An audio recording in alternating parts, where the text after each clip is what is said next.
থাইরয়েডের নিজস্ব কোনো তেমন ফাংশন নেই, সব লিভারকে কন্ট্রোল করে হয়। এটার হাজারো ফাংশন আছে। থাইরয়েডে দুটি, একটা হাইপার একটা হাইপো। দেখবেন যারা থাইরয়েড হয় দেখবেন তারা ওজন বেড়ে যায়। থাইরয়েড পেশেন্টের পিছনে ভাইরাল ইনফেকশন আছে। সেটা কেন হচ্ছে? ইমিউন সিস্টেম উইক হওয়ার কারণে। তার মানে হচ্ছে আমরা দীর্ঘস্থায়ী মাংস, ডিম, দুধ এই খাবারটা হচ্ছে মূলত থাইরয়েড সমস্যার জন্য দায়ী।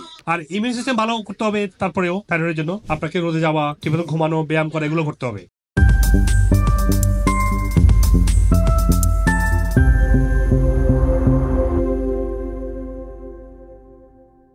থাইরয়েডের সমস্যার কেন হয় বা লক্ষণটা কি, সমাধান কি, তাই না? থাইরয়েডে দুটি, একটা হাইপার একটা হাইপো। ধরেন 80% হচ্ছে হাইপো, এটা কথা বলি, এটা বেশিরভাগ। আর হাইপার হওয়া মানে কি গলগন্ড রোগ হওয়া, হাইপার হওয়া মানে কিছু লাম্পস তৈরি হওয়া, ওইটা আলাদা। তো হাইপো যেটা, সেটা হচ্ছে যে আপনার লিভারটা উইক। থাইরয়েডের নিজস্ব কোনো তেমন ফাংশন নেই, সব লিভারকে কন্ট্রোল করে হয়। এটার হাজারো ফাংশন আছে। মেন হচ্ছে ইমিউন ফাংশন এবং মেটাবলিজম। দেখবেন যারা থাইরয়েড হয় দেখবেন তারা ওজন বেড়ে যায়, উইক মেটাবলিজম। আচ্ছা, লক্ষণটা হচ্ছে ওজন বেড়ে যাবে, অ্যাঙ্গার আসবে, অ্যাংজাইটি, হতাশা, বিষাদ এগুলো কাজ করবে বেশি।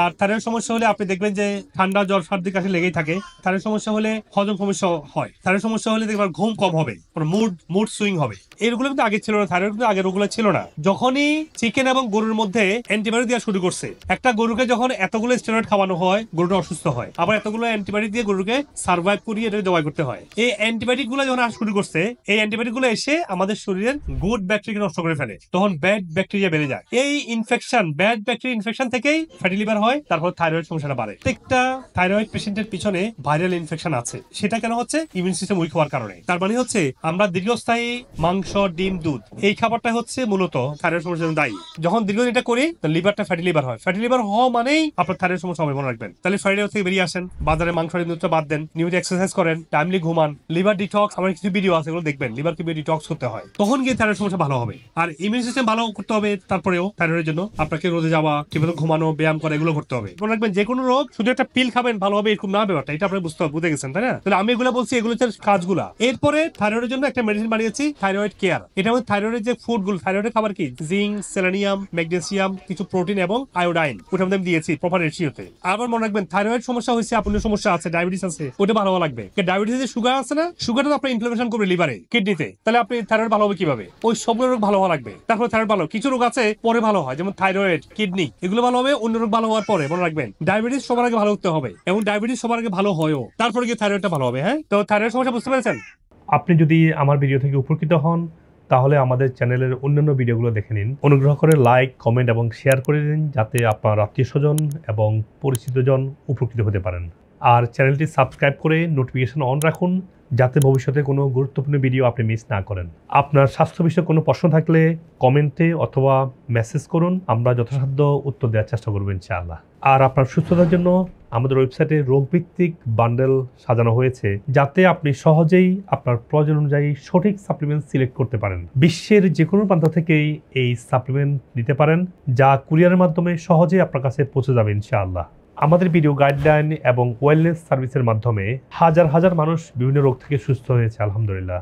আর আমার দীর্ঘদিনের ন্যাচারাল ইন্ডিকেটিভ এবং ওয়েলনেস প্রশিক্ষিত মেডিকেল ডাক্তারগণ আপনার রোগের মূল কারণ চিহ্নিত করে সঠিক চিকিৎসা প্রদান করছেন। আপনি পৃথিবীর যে কোনো প্রান্ত থেকে বাংলাদেশে বা আমেরিকাতে অনলাইনে বা সরাসরি ডক্টর কনসাল্ট করতে পারেন। প্রতিটি ভিডিও ডেসক্রিপশনে সকল ক্লিনিকের ফোন নাম্বার এবং রোগভিত্তিক প্রয়োজনীয় রিসার্চ আর্টিকেল লিঙ্ক দেওয়া আছে, যাতে আপনি ইন্টিগ্রেটিভ চিকিৎসার আধুনিক গবেষণালব্ধ তথ্য সহজে পেতে পারেন। সবাইকে সুস্থ জীবন উপভোগ করার আমন্ত্রণ।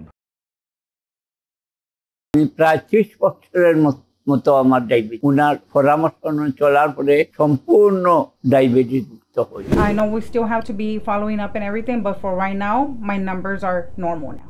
My creatine is only 66. That was much higher before. 66 actually is in normal range. সবচেয়ে বড় সমস্যা ছিল ডায়াবেটিস, দুর্বলতা, হজমের সমস্যা, এগুলো ছিল। মোটামুটি আপনার পথ অনুসরণ করার পরে ইনশাল্লাহ অনেক কিছু ডেভেলপ। আমার কাছে এখন এত ভালো লাগে, আমি দৌড়াতে পারি স্যার রীতিমতো। আমাকে যদি বলেন যে ঢাকা থেকে রান করতে হবে মানিকগঞ্জ যাওয়া, কোনো ব্যাপার নেই। আগে যেভাবে ছিল সেটা আমি 1000% আমি মনে করি কোনো ওষুধ ছাড়া। আপনার এই ক্রিটিনিনের পয়েন্ট ছিল প্রায় 27 এর মতো। কিডনি আমার 3টা ডায়ালিসিস হয়েছে। আর ডায়ালিসিস 3টা করছেন, আলহামদুলিল্লাহ ভালো লাগছে না? আর লাগছে না। I'm feeling like I'm gonna die every day. I just cry. I had to go to toilet 4-5 times a day. Nowadays, I'm good, alhamdulillah. আপনার যে ট্রিটমেন্ট বা সাপ্লিমেন্টস এটা ইউজ করে ইন দ্য লাস্ট 3 মান্থস আমার 95% better.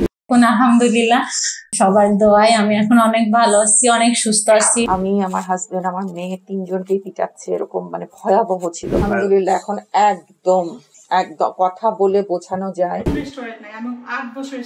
দেখেন এই যে দেখতে পাচ্ছেন এই যে আগে কেমন ছিল, এখন দেখেন এখন অবস্থা কেমন হচ্ছে।